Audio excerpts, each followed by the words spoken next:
I couldn't find a title that describes the sheer brutality of this story.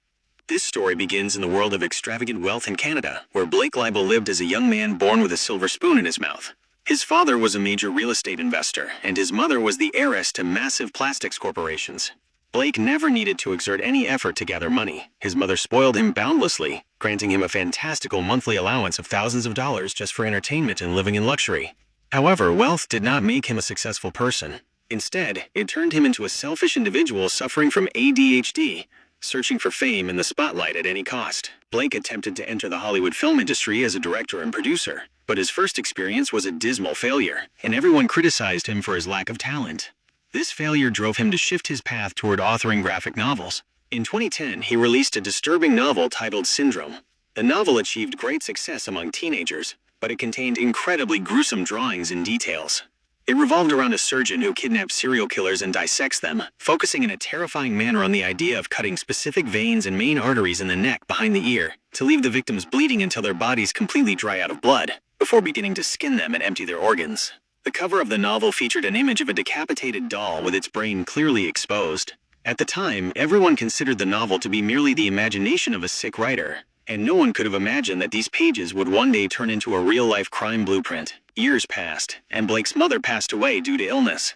He directly inherited $1.5 million from her, in addition to a luxury villa in Florida and another in Canada, both of which he sold immediately. He did not stop there. He entered into a bitter legal battle with his father over the remainder of the inheritance, valued at $12 million, which ended with the wealth being split equally between them.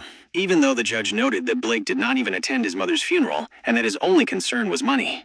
Meanwhile, Blake's romantic and financial life was turning into utter chaos as he began frequenting a secret high-stakes gambling ring, where his brother Cody lost $1 million in a single night. In 2015, while his first wife Amanda was pregnant with their second child, Blake abandoned her suddenly and without warning to enter a relationship with a young Ukrainian woman named Iana Kasian, who worked as a legal translator. Blake showered her with gifts, yachts, and cars, and she gave birth to his baby girl in May 2016. However, Blake did not stop there. He entered a third relationship with another woman named Constance, buying her an apartment on the very same street where Iana lived, and his behavior began to grow increasingly bizarre, violent, and crazed with those around him. A few weeks after giving birth, Iana discovered Blake's multiple infidelities and his true reality, especially after he was arrested in an assault case involving his mistress, Constance.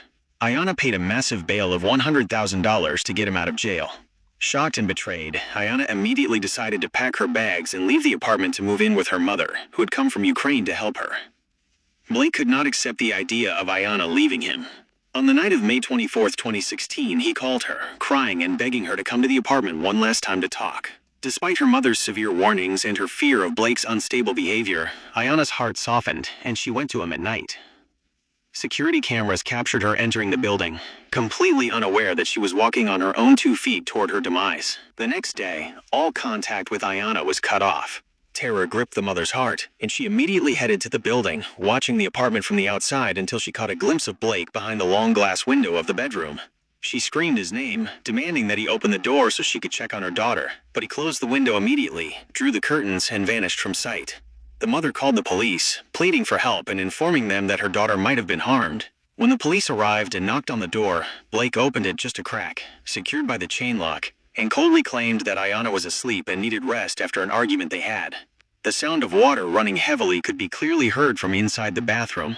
He then slammed the door in their faces, and the police refused to breach the apartment, considering the matter a normal domestic dispute. After 2 days of disappearance and silence, specifically on May 26, 2016, the police returned and breached the apartment using a spare key from the real estate office. The living room and kitchen were in a normal, very clean state. However, when they tried to enter the hallway leading to the bedrooms and the bathroom, they found the door firmly shut and barricaded by a massive wardrobe that Blake had placed as a barrier. After breaking through the obstacles, it became clear that the first room, the guest room, contained bloodstains on the mattress and the floor. They then proceeded to the master bedroom, which was locked from the inside.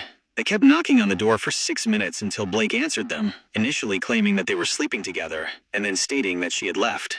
Blake refused to open the door and called his lawyer, who rushed to the scene and asked him to surrender and come out, after which the police breached the room. When investigators entered the bedroom, they found a body lying on its side on the bed, covered with a red children's blanket featuring Mickey Mouse drawings. When they lifted the blanket, everyone was struck with absolute horror and shock by the most gruesome sight a human mind could ever conceive. Iana was dead. The skin of her head and face had been completely flayed from above her ears down to her mouth and chin. Her entire scalp had been ripped off along with her hair, leaving nothing but the bare skull bones, with parts of it removed to make her brain completely exposed and visible, exactly like the cover image of his novel. It was discovered that her ear and eyebrow were missing, completely severed from their place. An examination of the corpse showed that the flaying process was executed with very high medical skill and extremely clean, precise cutting lines, confirming to investigators that he was literally applying an anatomical guide to match the scene with the instructional illustrations in his novel. Her face also contained fractures and bruises in the jaw and facial bones resulting from a severe beating. Her body bore marks of violent human biting, strange punctures and wounds, and entire portions of skin were missing and torn away from their place. The terrifying surprise later revealed by the autopsy report was that the mattress and blanket Iana was lying on had no blood on them, meaning she was not killed on top of the bed. The police used luminol, a chemical that detects blood, causing the entire apartment to light up in a phosphorescent blue color. It was revealed that the bathroom and the hallway were drenched in blood from floor to ceiling before Blake cleaned them with extreme care to erase the traces of his crime. The autopsy report confirmed that Blake first beat Iana severely on her head to make her lose consciousness, then dragged her to the bathroom and cut the main blood vessels and arteries located in the neck right behind the ear, pinning them to let her bleed out very slowly. The report also pointed to a strong probability that Blake submerged her head and body in running water in the bathroom to accelerate the blood drainage process and assist in the flaying while she was still alive and breathing. Iana died very slowly due to complete blood loss and acute neurogenic shock resulting from the agonizing pain. The report confirmed that less than a teaspoon of blood remained in her entire body after it had completely drained out. What was even more brutal and shocking was that investigators discovered Blake flayed her face and scalp, tore out her ear and eyebrow, and bit her while she was still breathing, bleeding, and undergoing this torture, exactly as he had drawn in his graphic novel years prior. It did not stop there. The police went to the building's garbage chute and discovered 11 large trash bags thrown away by Blake. They contained his blood-stained clothes, cleaning supplies, the knives and dissection tools he used, as well as severed human parts, which included entire pieces of Iana's flayed face, her scalp with her hair, her severed ear, and her torn-out eyebrow. The biggest shock was that inside those same bags, investigators found empty cartons of apple juice, revealing that Blake was coldly drinking them during the long dissection and flaying process to replenish his energy. After committing this atrocity, draining her blood, and skinning her, he placed a pillow next to the corpse and slept right beside her for 2 entire days while she was covered in the children's blanket, and the sound of water was heavily flowing in his apartment. The details of this horrific crime matched, in a literal and exact manner, the drawings and ideas that Blake had authored in his novel Syndrome, as if he were writing a script to end the life of Iana, who wanted to leave him and take care of her baby girl. Despite his fierce denial, his provocative talk to investigators, and his cold defiance as if he were smarter than them, Blake faced irrefutable evidence that was impossible to escape. The case ended with him being sentenced to life imprisonment without any possibility of parole. All of his friends and family abandoned him, except for his brother who attended the sessions secretly, leaving Blake to spend the rest of his life alone behind bars, leaving behind an infant daughter who will carry throughout her life the story of her mother, who fell victim to the mind of a sick writer who executed his terrifying novel in reality.